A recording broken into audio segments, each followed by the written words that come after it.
Bismillahirrahmanirrahim. Assalamualaikum warahmatullahi wabarakatuh. Jumpa kita sesi pengajaran Dekat Islam tahun 2. Okay, hari ini saya akan mengajar tajuk sirah. Bidang sirah tajuk Nabi Muhammad SAW Al-Amin. Okay, sebelum tu marilah kita sama-sama membaca doa. Bismillahirrahmanirrahim. Allahumma ftah alaina hikmataka wanshur alaina min khazaini rahmatika ya arhamar rahimin. Amin. Okay, seterusnya kita tengok apakah objektif. Okay, objektif tajuk kita hari ini. Pertama, saya mengharapkan kamu dapat menyebut maksud Al-Amin. Okay, kamu dapat menyebut maksud Al-Amin. Yang kedua, dapat menjelaskan keunggulan sifat Nabi. Unggul ni maksudnya keistimewaan. Okey. Keunggulan ni maksudnya keistimewaan. Dan yang ketiga, Ustazah harap kamu dapat menganalisis daripada kisah sifat amanah. Nanti kita tengok apakah kisah sifat amanah Nabi. Kita tengok satu per satu. Okey. Seterusnya anak-anak, jom kita baca keunggulan sifat amanah Nabi Muhammad SAW. Maksud keunggulan ni bermaksud keistimewaan ataupun kelebihan sifat amanah. Yang pertama, Nabi Muhammad SAW ialah seorang yang sangat amanah. Maksud amanah ni adalah jujur. Sayyidatina Khadijah telah mengamanahkan Nabi Muhammad SAW untuk menguruskan perniagaannya di Syam. Nabi Muhammad, seperti yang kamu telah ketahui kisah dia, setelah kewafatan datuk dia iaitu Abdul Muttalib, Nabi Muhammad SAW dipelihara oleh bapa saudaranya Abu Talib. Sehinggalah baginda berkahwin. Nabi Muhammad ni sejak daripada kecil telah belajar berkarib. Kalau kita tengok imbas balik perniagaan, apakah pekerjaan Nabi semasa kecil, dia telah mula belajar mengembala kambing, kemudian telah berniaga. Itu sebabnya Sayyidatina Khadijah, iaitu isteri Nabi, telah mengamanah perniagaannya. Masa ni dia belum lagi berkahwin dengan Nabi. Bila Khadijah ni bagi dia Nabi Muhammad ni mengurus perniagaannya, apa yang Siti Khadijah nampak, sifat amanah baginda menorong kejayaannya dalam perniagaan dan mendapat keuntungan yang besar. Atas pada sikap kejujuran Nabi itu, Nabi telah mendapat keuntungan yang besar hasil daripada modal perniagaan Siti Khadijah. Lalu Siti Khadijah tertarik dengan sifat amanah baginda serta memilih Nabi menjadi pasangan hidupnya. Maksudnya di sini, Siti Khadijah ni tengok Nabi menguruskan perniagaan, tengok perniagaannya mendapat keuntungan yang besar, berlipat kali ganda, ramai orang datang, dan tengok kejujuran Nabi. Lalu Siti Khadijah ni tertarik. Dan juga Siti Khadijah ni orang kata telah meminang Nabi. Dia yang meminang Nabi untuk dirinya. Masa tu Khadijah ni adalah seorang janda. Nabi Muhammad ni adalah orang kata anak orang bujang.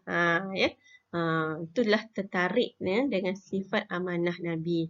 Lalu keunggulan sifat amanah Nabi Muhammad SAW mendorong masyarakat Arab memberikan gelaran Al-Amin. Akhirnya dengan sifat amanah tu tersebut, orang Arab pada masa itu dia memberi gelaran kepada Nabi Muhammad Al-Amin yang bermaksud sangat dipercayai. Ustazah ulang lagi sekali.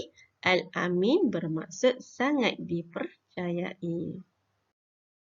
Melalui kisah tadi, apakah maksud Al-Amin? Kamu ingat tak lagi? Al-Amin bermaksud sangat dipercayai. Ustazah ulang lagi sekali. Maksud Al-Amin ialah sangat dipercayai. Seterusnya kita tengok analisis daripada kisah amanah Nabi Muhammad SAW. Daripada kisah amanah Nabi Muhammad SAW. Yang pertama, Dapat menambat hati Sayyidatina Khadijah, seorang wanita bangsawan dan hartawan Arab. Okay, daripada sifat Al-Amin tadi, menambat hati Khadijah. Khadijah ni merupakan seorang wanita bangsawan, maksudnya golongan atasan, ya. Dan hartawan ni, dan Khadijah ni seorang hartawan, iaitu orang yang beradalah orang yang kaya, yang banyak harta. Yang kedua, dipercayai oleh kaum musyrikin walaupun mereka memusuhi baginda. Okey, Nabi Muhammad ni yang dipercayai ni siapa? Nabi Muhammad SAW dipercayai oleh kaum musyrikin walaupun pada asalnya mereka memusuhi baginda. Memusuhi ni maksudnya tak sukalah, ya.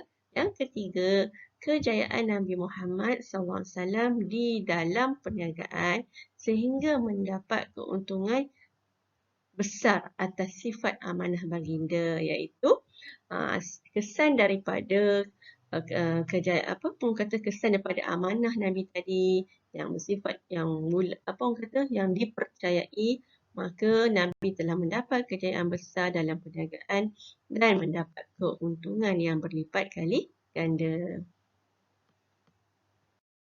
Okey, yang terakhir kita tengok soalan, ada beberapa soalan yang perlu kamu jawab dan kamu tulis dalam buku tulis. Yang pertama, tuliskan maksud Al-Amin. Okay. Yang kedua, kenapakah Sayyidatina Khadijah tertarik dengan Nabi Muhammad SAW? Yang ketiga, tuliskan satu sikap yang perlu ada sebagai seorang peniaga. Okay, kamu boleh rujuk buku teks dan kamu boleh rujuk slide yang Ustazah berikan sebentar lagi. Okey. Setakat ini saja pengajaran kita pada hari ini. Ustazah ulang balik. Okay, yang pertama, kamu dapat tahu apa itu maksud Al-Amin. Itu Al-Amin bermaksud sangat dipercayai. Yang kedua, kamu boleh ceritakan kisah Nabi, keunggulan sifat Al-Amin Nabi, iaitu yang mana keunggulan itu bermaksud keistimewaan, yang mana Nabi menjalankan perniagaan Siti Khadijah berlipat kali ganda. Khadijah tertarik dengan sikap jujur baginda serta orang kata Nabi ni diberi gelaran Al-Amin oleh masyarakat Arab. Okey. Itu saja yang kamu perlu tahu, yang kamu perlu cakna. Semoga kamu dapat menyiapkan tugasan yang Ustazah berikan. Okey, itu saja. Sekian, terima kasih. Assalamualaikum warahmatullahi wabarakatuh.